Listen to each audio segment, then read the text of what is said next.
دور میں ہمارے حقوق پہ ڈاکہ ڈالا گئے تھے، ایک بار پھر یہ سلیکٹڈ حکومت ہر طرف سے حملہ آور ہے۔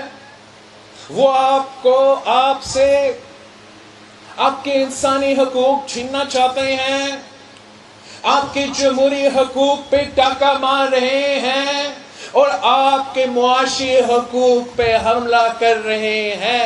پورے پاکستان میں پاکستان کے عوام کا معاشی قتل پہ اتر آئے ہیں۔ یہ جو وفاقی حکومت ہے عمران خان نیازی کی، اب اس نے بڑے جشن منائے ہیں۔ وہ تباہی کے بعد، تباہ کرنے کے بعد ملک کو اس نے پتہ نہیں 4-5 گھنٹے جشن منایا ہے، لیکن ادھر اس کی ہمت نہیں ہے کسی بھی آدمی کی، اور جب آتے بھی ہیں تو دیکھ لیتے ہیں کہ لوگ ورکرز ان کا کیا حال کرتے ہیں۔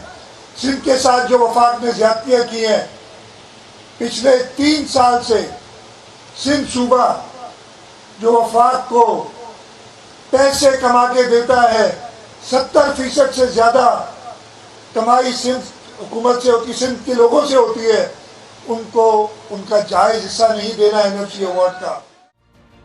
ایک طرف بلاول بھٹو زرداری نے اپنی تقاریر میں PTI حکومت پر وار پہ وار کیا، جبکہ دوسری طرف خود سندھ حکومت نے عوام سے جینے کا حق بھی چھین لیا ہے۔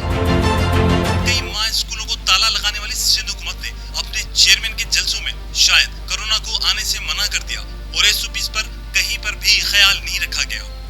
کیا کرونا فقط اسکولوں اور کاروباری حضرات کو برباد کرنے آیا ہے؟ سندھ میں PP چیئرمین کے دورے اور پیر سے اسکول بھی کھولے جا رہے ہیں۔ کیا SOPs کو فالو کرنا فقط اسکول انتظامیہ کی ذمہ داری ہے؟